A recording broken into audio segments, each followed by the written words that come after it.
Acaso tem o Senhor tanto prazer em holocaustos e sacrifícios, quanto em que se obedeça à sua palavra?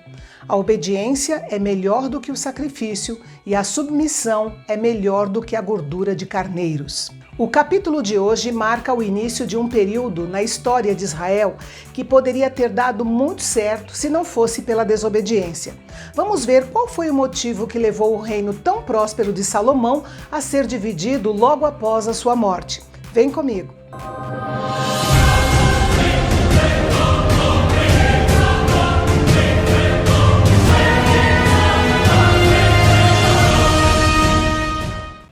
Olá, benditos! Nós sabemos que Salomão teve 1000 mulheres, mas nós conhecemos apenas um dos seus filhos pelo nome, Roboão, que o sucedeu no trono.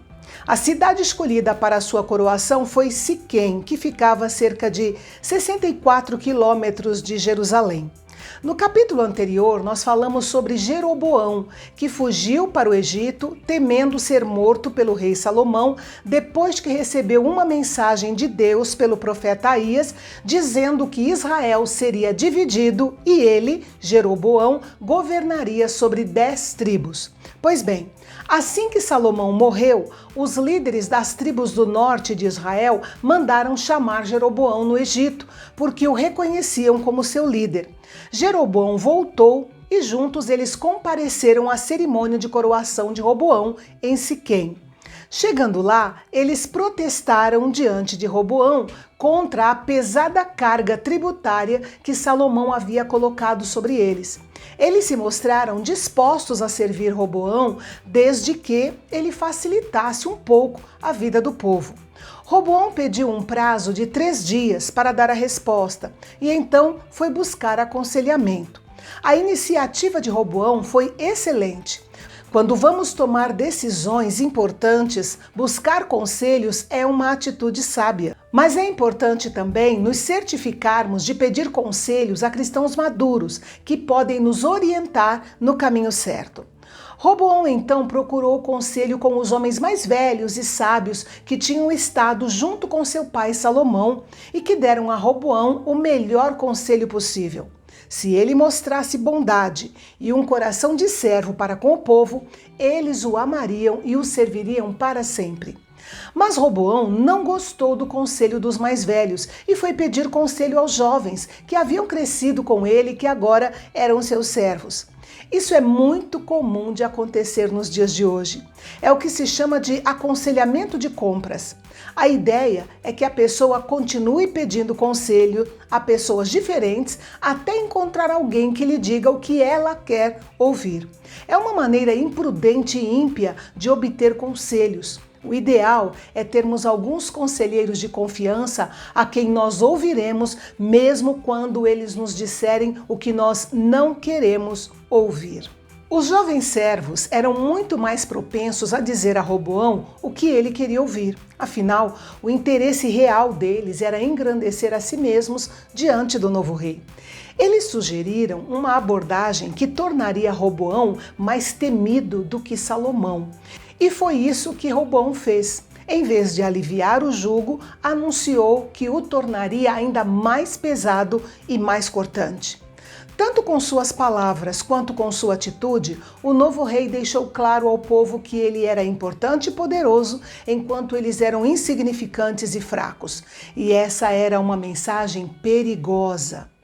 Ao que parece, Salomão era exigente, mas Israel não o seguiu por medo, mas sim por um senso de visão e propósito compartilhado. Eles acreditavam no que Salomão queria fazer e estavam dispostos a se sacrificar para realizá-lo. Mas Roboão não apelou a nenhum senso de visão e propósito compartilhados. Ele simplesmente queria que as pessoas seguissem suas ordens por medo de um tirano. O versículo 15 deixa claro que Deus administrou toda essa série de eventos, permitindo que Roboão cometesse os erros críticos que seu coração pecaminoso queria cometer. E as consequências do discurso de Roboão foram previsíveis. As 10 tribos anunciaram sua decisão de separar-se das outras 2 tribos e de estabelecer o próprio reino. Deixaram a assembleia e proclamaram Jeroboão como seu rei, cumprindo assim a profecia de Aías. Roboão ainda tentou usar de diplomacia, enviando Adonirão, um dos seus oficiais de confiança, a uma reunião das 10 tribos, a fim de tentar uma reconciliação ou mesmo manter a discussão em andamento. Mas o povo matou Adonirão apedrejado. Quando soube do ocorrido, Roboão fugiu assustado para Jerusalém.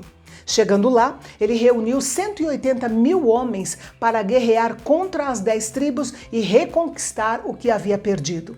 Mas Deus falou por meio do profeta Semaías que eles não fossem lutar contra os seus irmãos israelitas, porque tudo isso vinha da parte dele, do Senhor. Então eles obedeceram e desistiram de lutar. Agora preste atenção, deste ponto da história em diante, Israel se refere às 10 tribos do norte e o nome Judá se refere às 2 tribos do sul, Benjamim e Judá. Como rei da tribo do norte, Jeroboão precisava de uma capital, porque Jerusalém ficava no território de Judá e Benjamim. Então ele fortificou a cidade de Siquém e a tornou a capital de Israel, reino do norte, e passou a morar ali.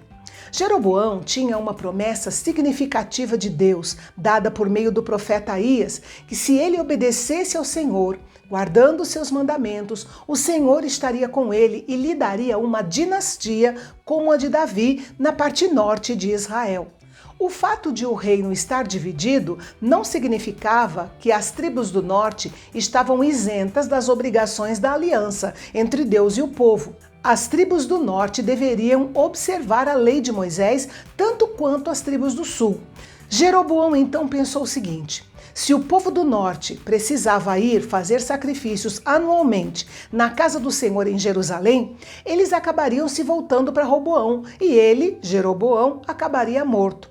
E aí foi que a história do reino do norte começou a degringolar. Deixando de lado a promessa de Deus para a sua vida e o seu reino, Jeroboão levou as tribos do norte à prática da idolatria. Ele estabeleceu um centro de adoração dentro do Reino do Norte, aproveitando a tendência dos israelitas de se entregarem à idolatria e do desejo da maioria das pessoas de ter uma religião conveniente, não muito longe, não muito custosa, próxima o suficiente da fé, autorizada para manter a consciência tranquila. Jeroboão não impediu o povo de adorar ao Senhor, mas os incentivou a adorá-lo na forma de um bezerro de ouro, símbolo da fertilidade.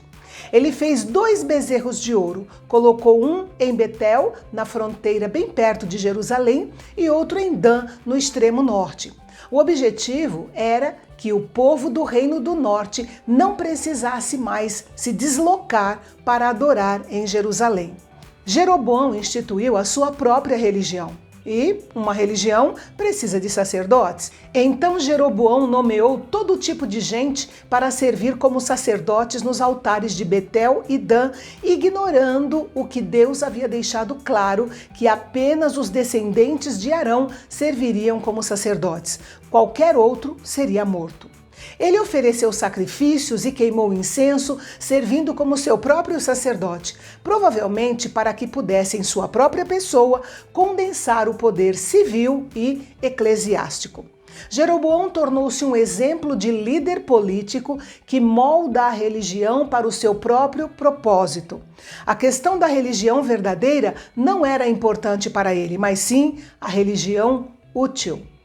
E o nosso próximo assunto será a chegada de um profeta anônimo, justamente na hora em que Jeroboão estava junto do altar para queimar incenso e que acabou o deixando aleijado de uma das mãos. Uma história dramática que você não pode perder amanhã aqui no canal Bendito, o nosso canal de Fala Fácil. Até lá!